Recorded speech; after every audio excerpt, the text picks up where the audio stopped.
Kedua, malam hari ini kita akan membahas satu tema yang semoga menarik ya.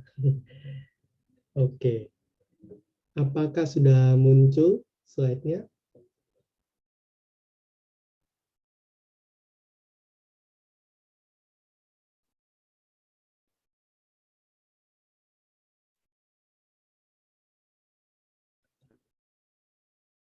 Sudah ya? Oke, baik. Ya, mohon maaf kalau misalkan jaringan saya ini agak sedikit bermasalah, jadi agak sedikit lelah. Oke, baik.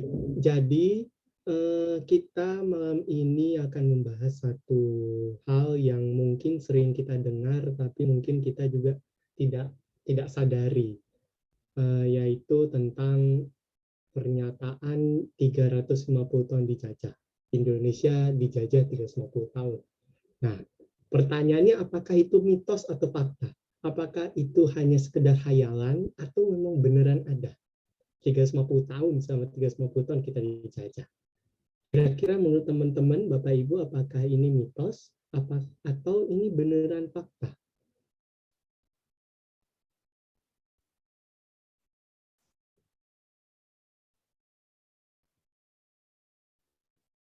Sebentar.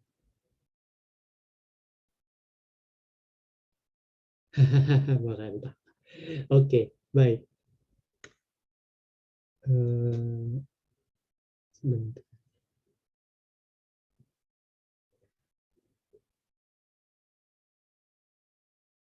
Oke, sebentar ya. Baik.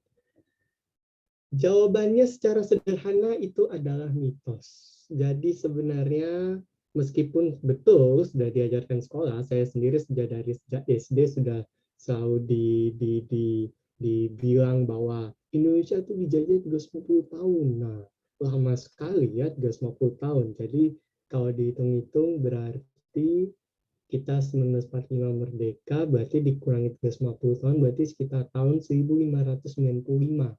Jadi orang yang mengatakan kenapa 350 tahun dijajah itu benar, karena orang beranggapan bahwa ketika Belanda datang ke waktu itu belum ada Indonesia ya, Indonesia baru ada sekitar abad ke-19, tapi waktu itu ketika Belanda datang ke yang sekarang kita sebut sebagai Jakarta atau Batavia atau Sunda Kelapa dulu namanya, itu apakah tujuannya langsung ingin menjajah seluruh Indonesia? Kan tidak. Tujuan mereka itu sebenarnya hanya mau berdagang, hanya mau membeli sesuatu di Sunda Kelapa. Waktu itu namanya Sunda Kelapa. Jadi kalau misalkan ada orang yang mengatakan 350 tahun dijajah, ketika Belanda datang langsung seluruh Indonesia terjajah, itu sepertinya terlalu dibesar-besarkan. Jadi seakan-akan itu kita anggap sebagai sesuatu yang sudah benar, tetapi nyatanya itu hanya mitos. Nah, sebaliknya, apakah Indonesia pernah dijajah itu mitos atau fakta? Itu fakta. Bahwa memang kenyataannya kita pernah dijajah, tetapi kenyataan bahwa kita sampai di puncak itu sepertinya harus dipikir ulang. Jangan kita telan mentah-mentah. Baik, kenapa itu 350 tahun itu mitos? Saya ingin memperkenalkan Bapak Ibu teman-teman semua, adik-adik semua ke salah seorang tokoh yang mungkin belum banyak kita kenal. Beliau bernama Gertrudis Johannes Resing atau Kici Resing. Ini yang akan saya bahas malam ini, beliau ini. Pemikiran beliau, apa gagasan beliau, apa ide beliau, mengapa beliau sampai berani mengatakan bahwa Indonesia bukan 350 tahun dijajah. Bahwa 350 tahun, 3,5 abad dijajah itu tidak lebih dari sebuah hayalan sebenarnya. Tidak lebih dari sebuah mitos yang terus-menerus, kita pelajari bahkan sampai detik ini sekolah-sekolah kita selalu pasti diajarkan kita dijajah 350 tahun. Dan itu entah dari SD, SMP, SMA, bahkan ya sampai di mungkin kalau yang kuliah juga seperti saya di jurusan sejarah misalnya ya berapa kali itu disinggung. Jadi memang itu berulang-ulang di pikiran kita seakan-akan kita berpikir bahwa itu benar-benar 100% benar. Padahal tidak. Nah, baik, siapa beliau ini? Sehingga saya harus membahasnya malam ini. Beliau sebenarnya adalah seorang ahli atau seorang pakar hukum, ahli hukum internasional tepatnya. Nah, lalu ya beliau juga sebagai sejarawan, lalu juga suka menulis puisi atau syair, jadi penyair. Nah, menariknya adalah kenapa beliau Resing ini bisa mengatakan Indonesia itu tidak dijajah 350 tahun karena beliau membuat sebuah penelitian atau analisis begitu berdasarkan ilmu yang dia pelajari yaitu hukum internasional. Maksudnya apa sih? Nah, ini kita lanjut ya. Oke, tadi saya sudah mengatakan mengapa 350 tahun dijajah itu mitos. Yang sering coba kita berpikir begini. Indonesia yang kita kenal sekarang, yang sampai detik ini ada, itu kan seperti yang di belakang saya ini. Indonesia yang terbentang dari Sabang sampai Merauke, dari Aceh sampai Papua. Nah, kalau kita mengatakan Indonesia dijajah 350 tahun, apakah itu berarti ketika Belanda datang sekitar tahun 1595 atau 1596, apakah seluruh Indonesia dari Sabang sampai Merauke langsung terjajah? Langsung menyatakan tunduk kepada Belanda? Apakah seperti itu? Sehingga kita berani mengatakan bahwa Indonesia dijajah 350 tahun selama itu. Oke, betul. Iya, baik. Iya, betul, setuju. Oke, bagus sekali tanggapannya di sini. Jadi memang betul bahwa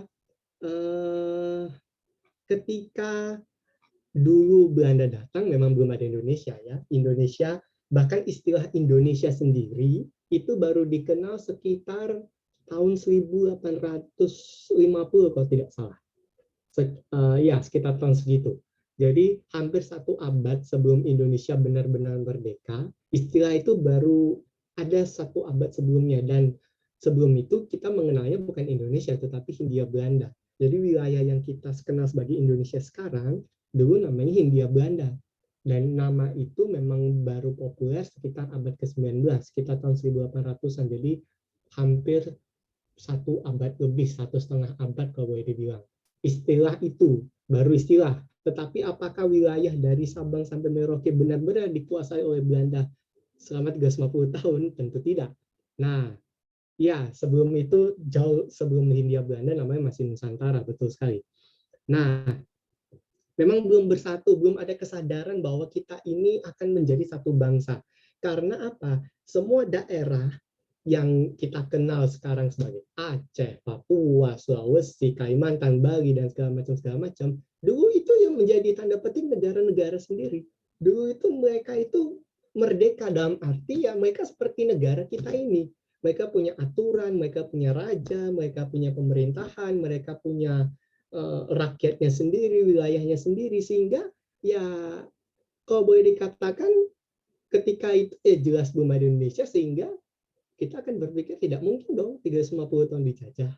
Nah, saya setuju bahwa memang itu tanda petik agak menjadi semacam doktrin ya, karena memang seakan-akan kita menganggap itu sebagai kebenaran yang mutlak sehingga kita menengan mentah-mentah, padahal tidak. Saya setuju bahwa memang itu ya kurikulum tentu memang harus direvisi atau dipikirkan ulang karena kita kalau didoktrin terus kita sayangnya akal sehat kita tidak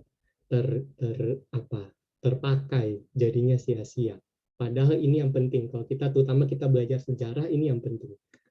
Nah, baik, saya lanjut dulu. Sebentar. Oke, saya ingin menunjukkan satu peta ke Bapak Ibu teman-teman semua. Ada satu peta yang menurut saya menarik. Ini wilayah Indonesia sekarang atau yang dulu namanya Hindia Belanda. Jadi ini adalah peta ketika dulu Belanda berusaha merebut wilayah-wilayah yang kita kenal sekarang sebagai Indonesia. Tentu itu tidak serentak ya, seperti tadi saya bilang, tidak tidak ketika pertama kali Belanda datang langsung seluruh Indonesia terjajah, itu tidak. Karena memang Belanda sendiri logikanya sederhana. Belanda itu negaranya kecil. Kalau tidak salah tidak sampai satu pulau Jawa. Bahkan setengahnya mungkin belum nyampe. Jadi bayangkan Belanda yang lebih kecil dari Pulau Jawa menguasai seluruh Nusantara itu serentak, itu rasanya kok tidak masuk akal. Tidak bisa dinalar gitu. Kayak ya aneh aja kok bisa serentak, padahal tidak. Ini buktinya bahwa ini peta ini ada karena ya itu tadi berdasarkan penelitian dari tokoh yang tadi saya sebut di awal, yaitu Resing, Bapak Resing gitu ya, namanya Resing. Nah, coba saya mungkin bisa saya zoom, saya bisa tunjukkan. Jadi di peta ini ada angka-angka tahun di setiap wilayah, semoga kelihatan. Jadi yang kita kenal sekarang sebagai Banda Aceh, ibu kota provinsi Aceh, dulu namanya Kota Raja, itu baru benar-benar jatuh ke Belanda sekitar abad ke-19, 1878, lalu ada yang daerah-daerah di pedalaman bahkan baru tahun 1906 baru benar-benar takluk. Lalu misalnya ada yang sudah jauh lebih lama, Batavia atau Jakarta sekarang 1600-an, lalu Bali misalnya, Bali sangat sangat belakangan 1900 juga. Lalu banyak daerah Kalimantan juga baru 1800, ada yang 1900, 1700, lalu bahkan sampai Papua misalnya baru 1920-an. Sehingga memang di wilayah yang kita sebut sebagai Indonesia sekarang ini, Belanda itu menaklukkan itu sangat bertahap. Jadi wilayahnya yang dari kecil dulu hanya Batavia, hanya Jakarta dan Maluku, Ambon dan Batavia, lalu lama-lama dikuasai ini, akhirnya barulah terbentuk yang kita kenal sebagai Hindia Belanda, nanti menjadi Indonesia. Nah, sehingga apa maksudnya? Kenapa saya membuat saya menampilkan peta ini? Apa tujuannya? Tujuannya tidak lain adalah untuk menunjukkan bahwa memang 350 tahun dijajah itu ya pada akhirnya itu memang hanya sekedar hayalan, hanya sekedar mitos, hanya sekedar doktrin yang kita selama ini telah mentah-mentah bahwa kita anggap itu 100% benar. Nah, tetapi pertanyaannya, kenapa sih kita kalau misalkan sudah tahu itu mitos, kita sudah tahu itu hayalan, kita sudah tahu itu bukan kenyataan yang sebenarnya, kenapa itu masih ada? Kenapa kita masih sering mendengar bahwa Indonesia itu dijajah 350 tahun? Kita selalu membaca itu dalam buku-buku sejarah, kita selalu mendengar itu dari entah pidato-pidato kita sering dengar dari guru-guru kita. Kenapa masih masih ada begitu? Padahal jelas-jelas ya apa yang kita kenal sebagai Indonesia sekarang atau Hindia Belanda dulu itu ditaklukkan oleh Belanda, sepenuhnya berada di tangan Belanda, itu baru benar-benar sekitar abad ke-20. Abad ke-20 itu 1900 sekian. Berarti hanya sekitar kurang lebih 30 sampai 40 tahun aja kalau kita menyebut seluruh Indonesia jatuh ke tangan Belanda. Hindia Belanda waktu itu namanya. Jadi hanya sekitar nggak sampai setengah abad, nggak sampai 50 tahun, tapi kenapa kita selalu mendengung-dengungkan, selalu mengulang-ulang bahwa kita ini beneran dijajah 350 tahun. Kira-kira apa alasannya? Kenapa itu tetap dipertahankan?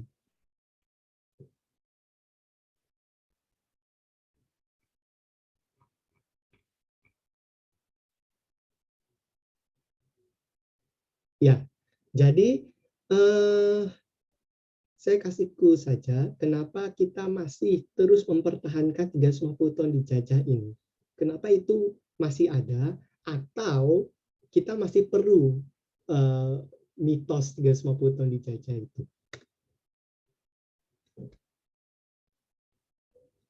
Jawabannya paling nggak ada dua. Ada dua hal. Oke. Jadi yang pertama, kenapa kita masih memerlukan masih memerlukan mitos 350 ton dijajah? Itu karena paling nggak ada dua hal. Yang pertama, kita memerlukan identitas, dan yang kedua, kita ingin mewujudkan solidaritas. Maksudnya begini, siapapun kita, itu pasti butuh identitas, butuh dikenali, butuh diakui. Kita makanya kalau misalkan sudah besar, kita punya namanya KTP. Atau kalau masih anak-anak, namanya KIA, Kartu Identitas Anak. Jadi kita sebagai manusia, individu, itu kita perlu identitas. Kita perlu identitas supaya kita dikenali, supaya kita diakui. Nah, kalau kita sebagai individu saja perlu diakui, apalagi sebagai kelompok yang kita kenal sebagai bangsa Indonesia. Nah, kita perlu identitas, kita perlu suatu hal supaya kita itu dikenal oleh orang di luar kita, supaya kita diakui bahwa kita ini ada. Nah, lalu cara supaya kita punya identitas, cara supaya kita diakui, itu adalah dengan sejarah salah satunya.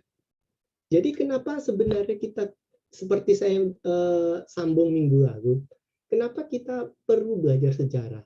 Sebenarnya selain kita bisa memetik pelajaran dari masa lalu, kita juga bisa melihat bagaimana kita, entah sebagai individu, sebagai manusia individu, maupun sebagai makhluk sosial, sebagai makhluk yang hidup berkelompok, itu kita bagaimana kita dikenali, bagaimana kita diakui di masa lampau, bagaimana kita membangun identitas kita supaya kita dikenal di masa lampau.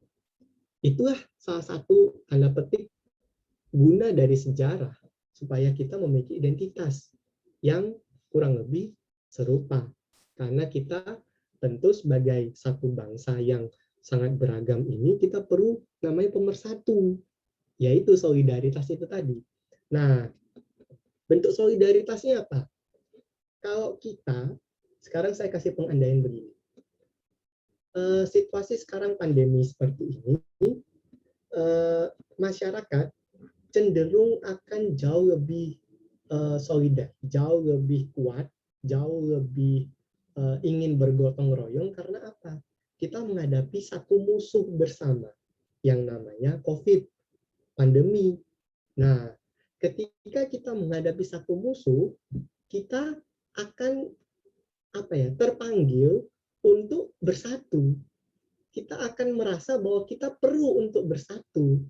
Bersatu itu perlu, bukan hanya sekedar kita ngomong aja, tapi kita perlu bersatu, kita perlu bergerak bersama untuk mengatasi pandemi misalnya. Nah, hal yang sama juga kita bisa lihat ketika dulu sebelum Indonesia merdeka tahun 45, bagaimana sih caranya supaya orang dari Sabang sampai Merauke itu bisa bersatu? Salah satu caranya sebenarnya dengan membuat mitos seperti ini. Dengan kita menyebut, kita mengulang-ulang bahwa kita ini 350 tahun dijajah.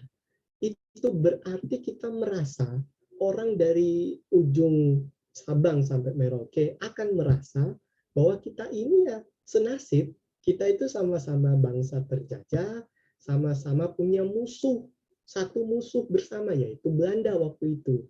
Lalu kemudian nanti Jepang. Nah, jadi maksudnya apa? Ketika kita punya musuh bersama, biasanya solidaritas, rasa persatuan itu akan semakin kuat. Tetapi kalau tidak punya musuh bersama, kita biasanya akan jalan sendiri-sendiri. Nah, kira-kira semoga sampai sini paham ya. Jadi, mengapa kita apa ya, meskipun ini mitos, meskipun ini ya secara fakta itu tidak bisa dibenarkan, tetapi kenapa kita masih memerlukan itu ya karena itu tadi. Kita dengan merasa kita pernah terjajah bersama, meskipun ada daerah yang lebih dulu ditaklukkan, ada daerah yang belakangan, tetapi kita menganggap bahwa kita ini satu rasa. Kita ini sama-sama terjajah. Kalau mau dibuat yang lebih ekstrim, ya kita buatlah 350 tahun. Jadi seakan-akan seluruh bangsa Indonesia dari Sabang sampai Merauke, seluruh Nusantara itu dijajah 350 tahun. Padahal tidak. Kenyataannya tadi saya sudah tunjukkan bagaimana Belanda menguasai Indonesia secara bertahap. Jadi memang solidaritas itulah yang menjadi penting. Ketika kita punya musuh bersama, kita merasa bahwa kita perlu bersatu. Kalau kita tidak punya musuh bersama, kita akan merasa jalan sendiri-sendiri. Bahkan mungkin saja ya, tanda petik Indonesia mungkin tidak akan ada karena ya daerah-daerahnya akan jadi negara-negara sendiri karena ya merasa tidak punya musuh. Itulah mengapa zaman sebelum Indonesia merdeka kita sangat apa tokoh nasionalis misalnya itu sangat menyebutkan bahwa kita sudah ratusan tahun dijajah sehingga kita tidak menganggap perbedaan itu sebagai penghalang untuk bersatu sehingga kita bisa melawan musuh bersama yang namanya Belanda. Nah, sayangnya setelah Indonesia merdeka, mitos itu terus diulang lagi sampai detik ini. Sayangnya, padahal ya itu tidak sepenuhnya benar. Nah, jadi sebenarnya apa yang tujuan saya memaparkan atau membagikan wawasan ini ke Bapak Ibu teman-teman semua. Jadi apa yang bisa menjadi pelajaran dari kita sudah tahu kok 350 tahun dijajah itu mitos, tapi apa sih yang bisa kita petik? Apa yang kita bisa pelajari? Karena tentu kita kalau belajar sejarah tentu ada satu hal yang bisa kita petik untuk pengalaman kita di masa kini. Jawabannya tidak lain adalah kita ketika belajar sejarah apapun itu, kita selalu berusaha menanamkan di pikiran kita dari dari akal kita bahwa sejarah itu tidak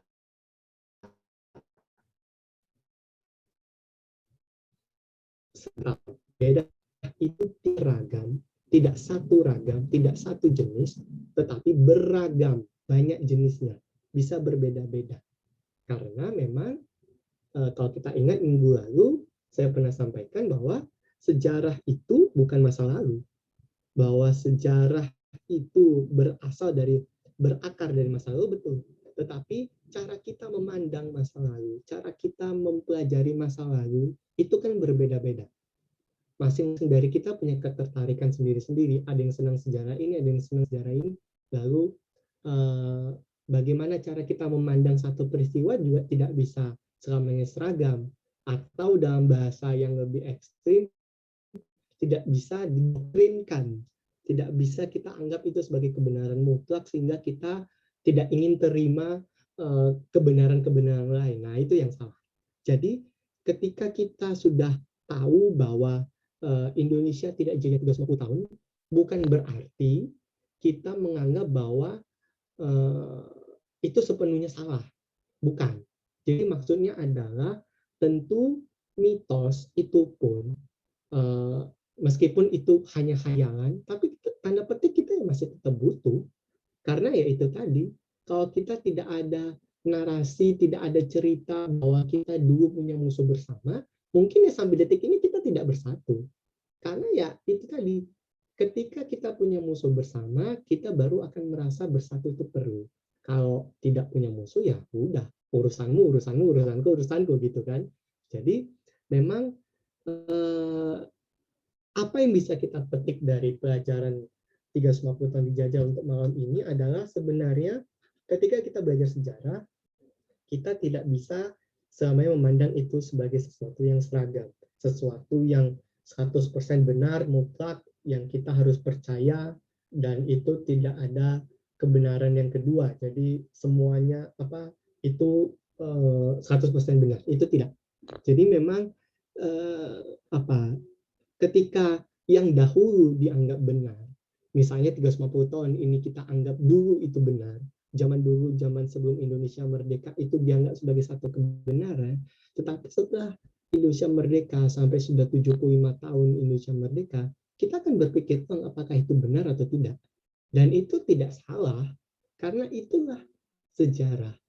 Karena sejarah itu tidak akan pernah final, seperti yang saya katakan minggu lalu. Jadi, ketika sejarah itu tidak pernah final, akan selalu ada perubahan-perubahan. Masa lalu tidak bisa berubah, karena masa lalu sudah berlalu, itu memang kenyataan. Tetapi cara kita memandang masa lalu itu yang bisa berubah. Sehingga, ini menurut saya gambar ini bagus sekali ya. Unity not uniformity. Jadi kita bersatu, tetapi tidak seragam. Karena ya nyatanya memang kita, misalnya kita sebagai bangsa Indonesia, kita memang beragam. Jadi kita ingin bersatu, tetapi tidak usah seragam dari A sampai Z harus sama, tidak. Kita punya perbedaan-perbedaan, dan itulah yang sebenarnya bukan menjadi penghalang untuk kita bersatu. Jadi unity not uniformity. Kita bersatu, tetapi kita tidak uniform, kita tidak seragam sepenuhnya, tidak sama, tidak bisa. Tetapi kita juga menjunjung perbedaan, bukan perpecahan. Diversity, not division. Jadi ketika kita memang berbeda, dari Aceh sampai Papua kita memang berbeda, kita terima itu sebagai perbedaan, tetapi bukan sarana untuk memecah belah. Bukan sarana kita untuk menjelek-jelekkan. Jadi menurut saya, dari hal yang paling sederhana, simple seperti 350 tahun dijajah, kita akan belajar bahwa semoga kita ketika kedepannya belajar sejarah, itu kita punya mindset gitu ya, kita punya pemikiran bahwa ya sejarah itu tidak seragam. Akan banyak kebenaran-kebenaran yang mungkin kita belum tahu ya, karena keterbatasan kita. Saya sendiri pun juga masih akan terus belajar karena ya pengetahuan saya juga masih terbatas. Bisa jadi esok, tahun depan, atau entah berapa puluh tahun lagi ada kebenaran-kebenaran sejarah yang lain, dan kita ya bisa jadi apa yang kita sudah anggap benar sekarang, mungkin entah kapan akan dianggap itu sebagai sesuatu yang keliru. Seperti ini, mitos 350 tahun dijajah yang dulu dianggap sebagai kebenaran mutlak, tetapi nyatanya masa-masa sekarang ini kita anggap hanya sebagai mitos. Kita hanya anggap sebagai sebuah khayalan, sebuah cerita yang yang hanya sebatas doktrin. Kebenarannya tidak 100% benar. Baik. Betul, saya setuju sekali.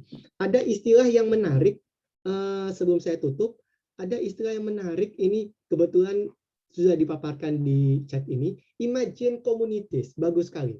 Jadi istilah ini artinya komunitas terbayang ya, atau masyarakat terbayang. Maksudnya begini, istilah ini diperkenalkan oleh seorang sejarawan terkemuka. Dia orang luar negeri, tetapi beliau kajiannya tentang Indonesia bagus sekali, bernama Benedict Anderson. Silakan dicari ya, Benedict Anderson. Nah, beliau terkenal dengan salah satu gagasannya, idenya mengenai imagine communities, bahwa memang kita sebagai bangsa, terutama sebagai bangsa Indonesia, yang memang sangat beragam ini, kita ini kenapa sih bisa terbentuk sebagai satu bangsa? Padahal kita nyatanya beragam. Kita bisa loh sebenarnya dari Aceh sampai Papua jadi negara masing-masing, kan bisa aja. Tapi kenapa sih kita jadi satu bangsa? Kenapa bisa jadi satu negara seperti sekarang ini? Itu jawabannya. Karena kita punya satu bayangan, satu imajinasi yang terbentuk di kepala kita tanpa kita sadari bahwa itu imajinasi sebenarnya, tetapi kita menganggap itu sebagai sebuah kebenaran. Salah satu imagine communities itu ialah mitos itu tadi, 350 tahun dijajah. Dengan mitos 50 tahun dijajah, kita akan di kepala kita ini, kita akan terbayang bahwa kita ini dari Sabang sampai Merauke punya nasib yang sama, sehingga kita menganggap bahwa saudara kita yang jauh di sana, di Papua sana, punya nasib yang sama dengan kita. Sebaliknya, orang yang jauh di Kalimantan sana juga senasib dengan kita, sehingga ada imajinasi dalam dalam pikiran kita, sekalipun kita mungkin tidak sadari bahwa kita ini akhirnya menjadi bangsa, menjadi masyarakat yang bersatu sebagai Indonesia. Itu yang pertamanya dari bayang-bayang. Apakah sekarang begini, apakah orang-orang dulu ketika membayangkan Indonesia itu akan benar-benar seperti sekarang ini, seperti dari ujung sampai Merauke? Bisa jadi dulu ya orang Kalimantan tidak tahu apa itu Jawa, orang Sulawesi tidak tahu apa itu Aceh, orang Bali tidak tahu mana itu Papua. Karena apa? Ya memang keterbatasan kita dulu.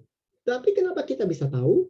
Ya karena itu tadi, orang-orang tokoh-tokoh itu mulai ya kita nanti kenal ya, misalnya ada Sumpah Pemuda, ada Kongres Pemuda dan sebagainya itu yang membentuk itu tadi, imagine communities. Jadi bagaimana cara kita orang-orang yang tersebar luas di Kepulauan Nusantara yang kemudian menjadi Indonesia ini akhirnya punya satu imajinasi yang sama, punya satu bayangan yang sama bahwa kita ini sebangsa yang luas ini punya satu nasib, sama-sama pernah dijajah. Jadi itu saya senang ada yang mengungkapkan istilah ini, imagine communities. Jadi memang salah satu jawabannya kenapa kita masih memerlukan itu, karena kita masih perlu di kepala kita ini, meskipun mungkin kita tidak pernah ke Papua misalnya kita belum pernah ke Jakarta, atau kita belum pernah ke Aceh, kita belum pernah ke Kalimantan, tapi kenapa kita bisa tahu mereka? Karena itu tadi, kita punya di otak kita ini secara tidak sadar, kita punya bayangan bahwa oh ternyata Kalimantan itu satu senasib loh sama kita, Sulawesi itu satu senasib loh sama kita, karena kita sama-sama pernah dijajah misalnya. Jadi itu mengapa kita akhirnya ya memang itu mitos 340 tahun dijajah, tetapi kita tetap memerlukan itu karena ya itu tadi, kita masih ingin mempertahankan imagine communities itu, masih ingin mempertahankan bagaimana imajinasi itu akan tetap terus ada.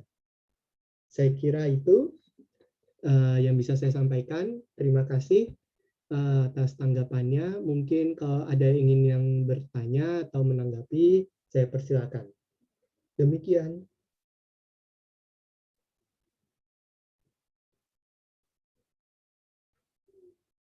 Saya kembalikan ke moderator atau panitia. Joshua, terima kasih untuk sharingnya. Ini ada yang angkat tangan, mungkin ada mau bertanya ya. Oh iya, silakan. Silakan ya, yang present ini. Oh enggak, udah diturunin ya. Oke. Mungkin sahabat kalian ada yang mau bertanya, silakan bisa lewat chat atau raise hand ya, biar di unmute. Ya, silakan. Atau sambil menunggu, saya coba tanggapi dulu yang ada di kolom chat ya. Jadi mungkin tadi beberapa sudah saya tanggapi, misalnya kayak ini saya setuju, kurikulum sekolah perlu direvisi, itu semacam doktrin yang membuat pikiran kita terjajah selamanya. Betul. Jadi memang sejarah itu memang itu seperti pisau bermata dua. Jadi di satu sisi dia ingin objektif, dia ingin memaparkan masa lalu itu seperti apa adanya, tanpa ada dibumbui gitu ya, kalau saya bilang, dibumbui dengan doktrin atau kebenaran mutlak apapun, enggak. Sebenarnya tujuan sejarah hanya ingin memaparkan masa lalu, karena ya kita cara mengenal masa lalu satu-satu lewat sejarah, nggak bisa lewat cara lain. Tetapi di sisi lain ketika kita mempelajari masa lalu kita, identitas kita di masa lalu, secara tidak langsung, tanpa kita sadari, kita akan punya sebuah mindset bahwa ada satu kebenaran mutlak, ada bermacam-macam ya mungkin ya, kebenaran-kebenaran yang kita anggap itu sudah sebagai doktrin, yaitu salah satunya ya semua Pluton dijajah lah, lalu apa macam-macam itu. Jadi itu dua sisi sejarah yang sebenarnya tidak bisa dipisahkan. Kalau salah satu dihilangkan ya itu tidak, sejarah itu kayak kehilangan sisi yang penting gitu. Jadi memang jangan kaget ketika kita berhadapan dengan masyarakat, misalnya ketika kita dimanapun ketika kita berbicara atau belajar tentang sejarah, kita tidak akan terlepas dari mitos-mitos, kita tidak akan terlepas dari macam-macam doktrin gitu kok boleh dibilang, yang kita tanpa kita sadari sudah kita terima, padahal itu sebenarnya tidak lebih dari sekedar doktrin, tidak lebih dari sekedar mitos yang sebenarnya kita bisa pertanyakan. Hanya sayangnya selama ini kita tidak berpikir untuk bertanya lagi gitu loh. Kita seakan-akan sudah karena menerima itu sudah mutlak, jadi ya udah selesai. Padahal tidak. Sejarah, ingat, seperti yang saya sudah sampaikan berkali-kali, sejarah itu tidak akan pernah selesai, tidak akan pernah final. Besok, tahun depan, 10 tahun lagi, 20 tahun lagi, itu akan ada penemuan-penemuan baru yang ketika hari ini kita anggap benar, besok aja bisa mungkin dipersalahkan. Itu tidak pernah masalah. Dan memang itulah yang sebenarnya ya betul, saya setuju di sekolah-sekolah terutama misalnya dari SD, SMP, SMA kita akan belajar sama terus. Kalau kita sudah dari SD belajar sejarah itu ini meskipun kalau SD mungkin belum ada mata pelajaran sejarah ya secara umum ya. SMP dulu masuk IPS misalnya. Lalu SMP juga misalnya atau SMA kita akan belajarnya berulang-ulang itu terus, dan kita karena sudah berulang-ulang kan kita akan tertanam di kepala bahwa itu sudah benar-benar, itu sudah 100% benar, padahal tidak. Dan kita sebenarnya dituntut atau kita sebenarnya punya hak untuk bertanya, cuma sayangnya kita jarang gunakan, atau bisa jadi kesempatannya mungkin belum ada, atau ya bisa jadi uh, guru atau pengajarnya juga yang tidak memberikan kesempatan, sehingga memang ketika kita ingin bertanya, seakan-akan kita dianggap bahwa kita melawan kebenaran, padahal tidak. Justru sebenarnya hal-hal yang kecil-kecil seperti ini yang belum tentu kita sadari, itu yang harusnya kita coba ya dibayangkan aja, kita berpikir sederhana, misalnya ya itu tadi cara kita berpikir 350 tahun dijajah itu mitos atau tidak, kita bayangkan aja Indonesia yang seluas ini, masa ditaklukkan sama Belanda yang bahkan lebih kecil dari Pulau Jawa selama 350 tahun? Karena nggak mungkin. Di logika aja sederhana seperti itu. Lalu setelah berpikir gitu, kita mulai berpikir, kok bisa ya? Nah, cara belajar seperti itulah yang sebenarnya diharapkan kalau kita belajar apapun sebenarnya, nggak cuma sejarah. Tapi kalau kita terutama belajar sejarah, mindset itu yang kita butuhkan. Sehingga ya meskipun di masyarakat, di sekolah, di mana-mana akan selalu diulang-ulang seperti ini, ya kita ya harus bisa, paling nggak dalam diri kita sendiri, kita tidak bisa memfilter istilahnya. Jadi tidak cuma WA aja yang kita filter misalnya, tetapi juga cara kita memandang sejarah, masa lalu misalnya melalui sejarah. Itu tentu kita harus filter juga. Ya salah satunya ini. Itu. Jadi saya setuju, memang sudah ada rencana revisi, tapi ya saya tidak tahu kelanjutannya bagaimana. Itu biarlah urusan yang mengurusnya lah. Nah, lalu memang ketika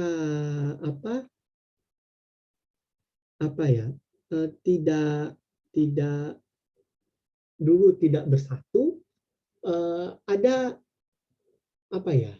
ada guyonan seperti ini. Coba kita balik ya. Ketika kita dijajah, kita merasa bahwa kita perlu bersatu. Coba sebaliknya. Coba kalau kita bayangkan kita tidak pernah dijajah, apa yang terjadi? Apakah akan ada Indonesia seperti ini? Atau kalau jangankan kita bahkan kalau mau ke Bali aja misalnya saya dari Jogja mau ke Bali, saya harus pakai paspor karena sudah beda negara. Nah, ini yang ya ini hanya sebagai guyonan aja sih, maksudnya kita coba ya kita berpikir gitu ya, kita tidak selamanya memandang belajar sejarah itu 100% serius, ya enggak, kita bisa jadikan guyonan juga, dalam arti kalau kita berpikir seperti itu ya kita akan merasakan bahwa memang di satu sisi sejarah itu ingin jujur gitu ya kalau boleh dibilang, di satu sisi juga sejarah ini dibutuhkan sebagai alat, tanda petik sejarah ini diperalat gitu, digunakan untuk kepentingan sesuatu. Ya ini kepentingannya salah satunya untuk tetap mempertahankan imagine communities itu, mempertahankan bahwa Indonesia ini masih tetap ada. Kita butuh itu dan melalui sejarah itu. Nah, sekarang ada yang bertanya, mengapa ada istilah Nusantara, Hindia Belanda sekarang menjadi Indonesia? Ini saya menyambung dengan materi minggu lalu ya tentang sejarah Nusantara. Sebenarnya menarik, saya sebenarnya berpikir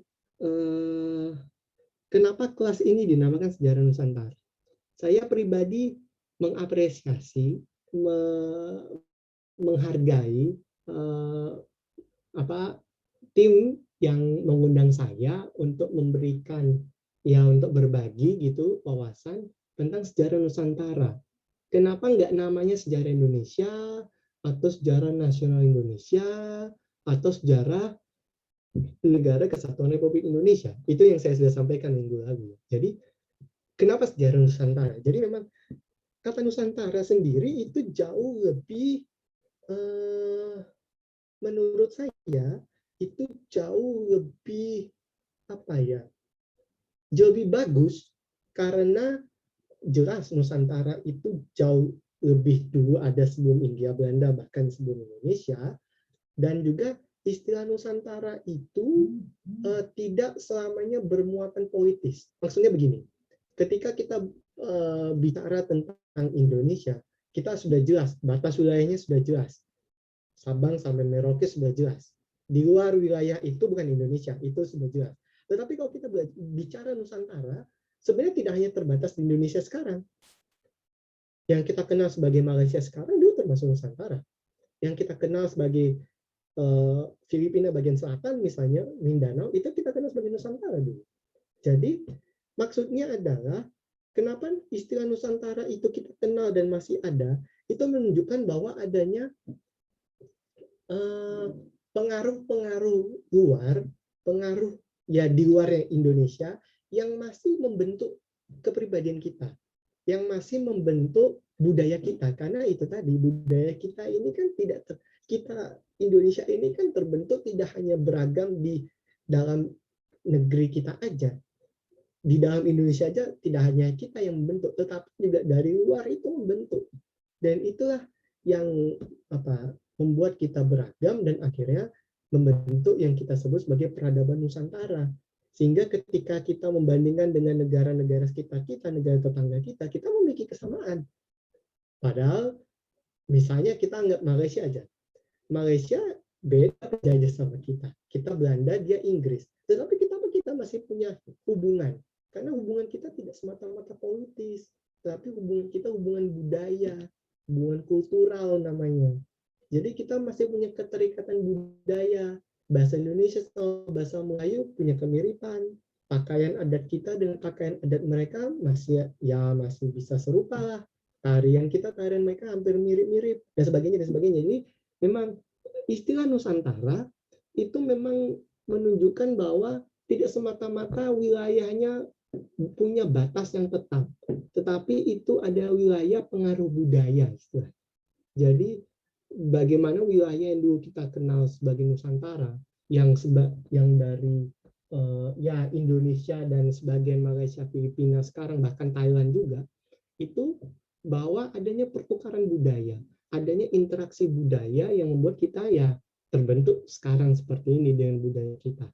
Nah, lalu memang kenapa dulu namanya Hindia Belanda ya, Belanda yang menamakan itu Nusantara. eh, Kenapa kita sebut sebagai Hindia? Ya karena kita memang berdekatan dengan India, dan orang zaman dulu orang lebih mengenal India dibandingkan Indonesia. Lalu akhirnya karena kepulauan ini, Nusantara ini dekat, diberi namalah kita Hindia. Beda ya, India dengan Hindia.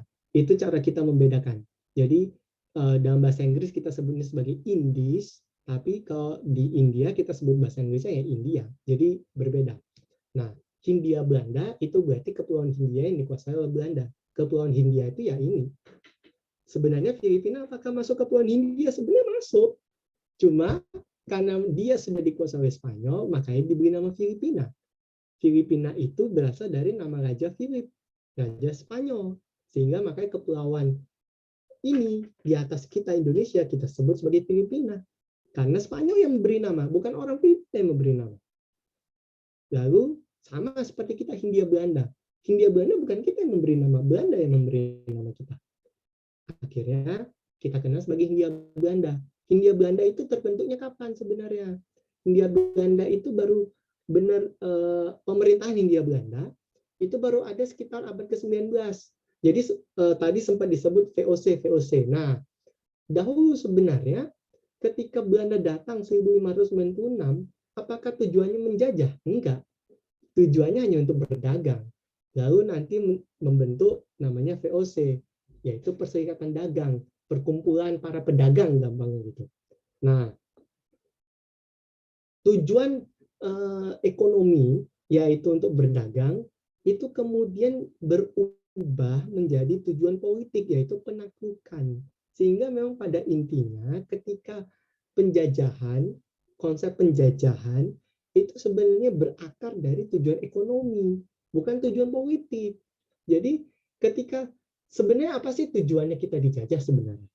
Tujuannya ya tidak lain ya hanya untuk meraih Belanda supaya mendapat keuntungan ekonomi, supaya sumber daya alam yang kita miliki bisa dinikmati oleh mereka. Itu sebenarnya intinya. Di mana-mana seperti itu.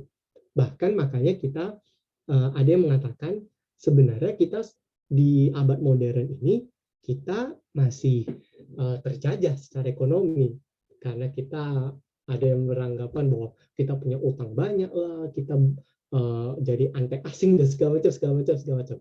Nah, jadi memang pada akhirnya tujuan ekonomi itu yang menjadi hal utama. Kenapa kita akhirnya ya kita menjadi terjajah? Karena sebenarnya tujuan utama tujuan ekonomi. Penaklukan wilayah itu ada caranya untuk mendapatkan sumber daya alam, untuk mendapatkan kekayaan dari kita. Kalau kita tidak ditaklukkan, bagaimana caranya bangsa lain akan mendapat? Kan tidak bisa. Jadi memang itu. Lalu nanti ketika menjadi Indonesia, itu memang istilah Indonesia itu orang luar yang menciptakan. Saya lupa namanya siapa itu, ada seorang dari Inggris yang menciptakan istilah Indonesia. Jadi ketika dulu istilahnya Hindia Belanda itu terbentuk sekitar 1801, kalau tidak salah 1800, istilah Indonesia itu baru ada 1850, jadi sekitar setengah abad kemudian, tetapi belum digunakan secara luas karena ya ketika orang zaman Belanda, ketika orang menggunakan istilah Indonesia itu dianggap sebagai sebuah bentuk perlawanan karena ya menolak istilah Hindia Belanda berarti ya sama aja melawan penjajah. Mengganti istilah Hindia Belanda menjadi Indonesia itu sama melawan penjajah. Karena apa? Ketika kita menggunakan istilah baru, itu kan mencerminkan identitas baru sebenarnya. Kita identitas lama kita ingin tinggalkan, lalu kita ingin buat identitas baru. Kita pakailah nama Indonesia. Istilah Indonesia akhirnya dilarang oleh Belanda ketika abad ke-20, ketika seluruh Hindia Belanda ini sudah dikuasai oleh Belanda, istilah Indonesia dilarang. Tetapi pada akhirnya istilah ini yang digunakan oleh para pahlawan kita, para tokoh pergerakan kita, supaya ini adalah alat perlawanan. alat perlawanan secara politik, secara budaya, bahwa kita ini berbeda dengan Belanda. Kita tidak ingin terima bahwa Belanda ini akan menguasai kita lagi, tidak mau. Maka kita butuhlah istilah, kita butuhlah identitas baru yang kita sebut sebagai Indonesia. Jadi memang istilah-istilah itu akan berubah, itu tergantung konteks waktunya. Kalau dulu Nusantara itu jelas itu hanya ingin menyebut sebenarnya kepulauan di Asia Tenggara yang memiliki satu kurang lebih budaya yang mirip-mirip, karena kita memang dasarnya punya pengaruh budaya yang serupa di Asia Tenggara secara umum. Itu kan kalau kita lihat kan budaya kita mirip-mirip, dan itulah mengapa kita dulu dinamakan Nusantara. Nusantara itu kan sebenarnya asal katanya dari Nusa dan Antara. Nusa itu pulau, Antara itu ya di antara Asia dan Australia. Jadi makanya kenapa disebut Nusantara. Jadi pulau-pulau di antara dua benua, di Asia dan Australia. Lalu menjadi Hindia Belanda itu karena ya Belanda menguasai kita. Lalu Indonesia, ketika Indonesia sudah mulai digunakan sebagai alat perlawanan, melawan penjajahan, lalu sebagai identitas baru kita sebagai Indonesia yang sudah merdeka. Jadi itu. Nah, betul. Jadi saya lanjut. Periodisasi sejarah itu kita ya secara umum itu membantu kita.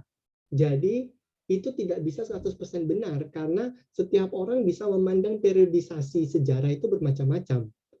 Kalau dulu ya tahun berapa ya? Sekitar tahun 50-an, 60-an itu banyak sejarawan, banyak orang-orang yang pakar di bidang sejarah itu memaparkan periodisasi yang bermacam-macam tentang sejarah Indonesia. Nah, tetapi akhirnya diambillah satu periodisasi yang lebih menekankan aspek politiknya. Karena itu yang paling gampang. Caranya kita mengenali periodisasi politik itu kan paling gampang. VOC zamannya dari abad ke-17 sampai 18. Lalu zamannya Hindia Belanda dari sekitar abad ya ke-19 sampai abad ke-20. Lalu Indonesia merdeka dari abad ke-20 pertengahan setelah Perang Dunia sampai sekarang misalnya. Jadi memang secara politik itu paling gampang. Tetapi periodisasi yang lain ada. Misalnya periodisasi secara budaya, secara ekonomi itu ada. Cuma kita nggak terlalu kenal aja. Mungkin nanti satu saat nanti bisa saya kenalkan. Tapi paling nggak memang periodisasi itu sebenarnya alat bantu kita untuk memahami konteks. Jadi ketika seperti tadi saya menerangkan Hindia Belanda itu kan kita lihat konteks waktunya. Oh, ini ada Hindia Belanda itu menandakan bahwa satu periode ketika yang kita sebut sebagai Kepulauan Nusantara itu dikuasai Belanda. Itu hanya alat bantu kita aja untuk memahami. Jadi kita paham kalau misalnya di periode itu misalnya periode Hindia Belanda ya misalnya istilah Indonesia belum digunakan. Kenapa istilah Indonesia belum digunakan? Karena istilah itu berusaha ya ditutup-tutupi misalnya. Jadi memang itu cara untuk membantu sebenarnya untuk belajar sejarah. Nah, apakah peristiwa itu harus sudah terjadi bertahun-tahun yang lalu atau bahkan sebulan lalu bisa peristiwa sejarah? Sebenarnya bisa saja. Jadi masa lalu itu kan intinya apa yang sudah berlalu. Bahkan 5 detik yang lalu pun sebenarnya sudah dari masa lalu. Cuma pertanyaannya apakah itu jadi sejarah atau tidak? Nah itu.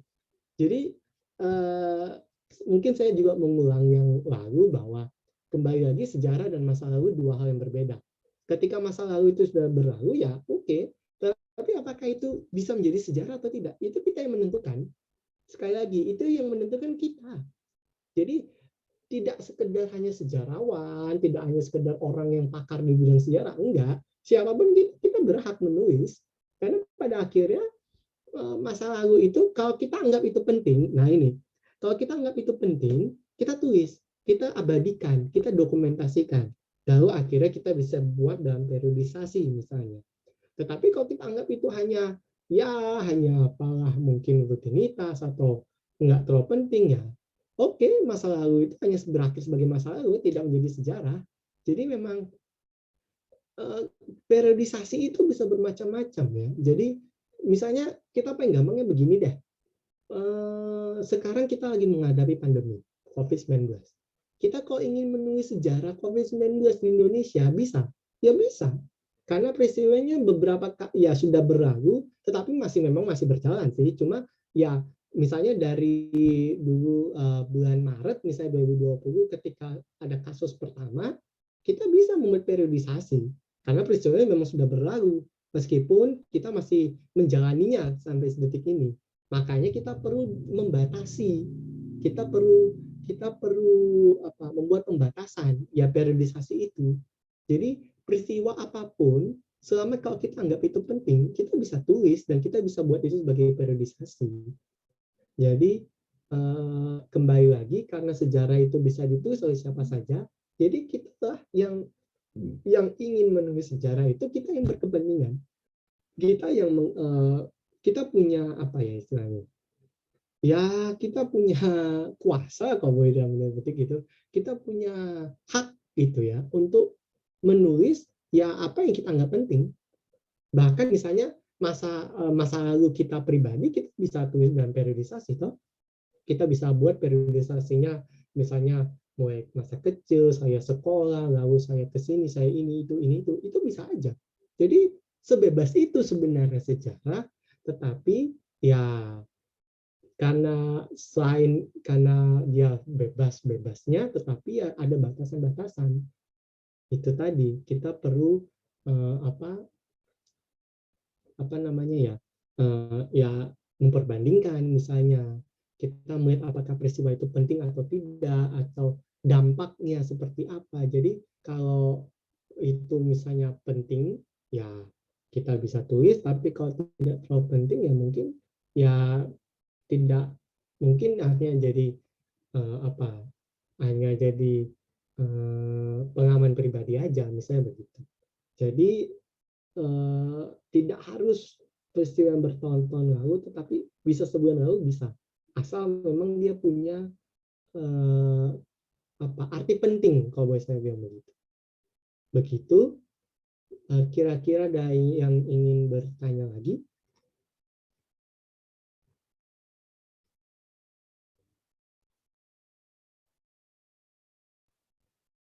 Ya, sepertinya waktu juga sudah terbatas ya.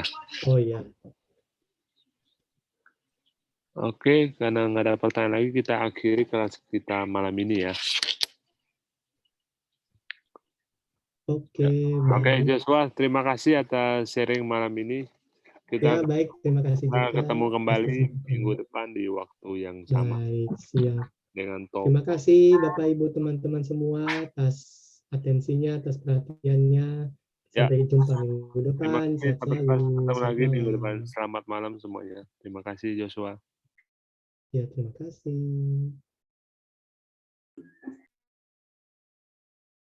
Bisa, Cok. 谢谢。